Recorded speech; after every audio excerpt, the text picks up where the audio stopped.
মা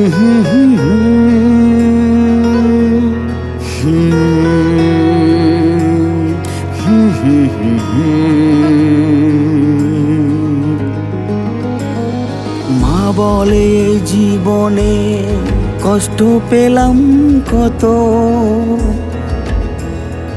আমার মেয়ের জীবন হয় না আমার মতো। শাশুড়ি বলে স্বামীর ঘর করেছি কষ্ট করে, ছেলের বউকে হাঁটতে হবে আমার পথি ধরে। আজ মা কাল শাশুড়ি এইটুকু ব্যবধান, ঘরের বউকে শাসন করে নিজের মেয়ের সুখ চান।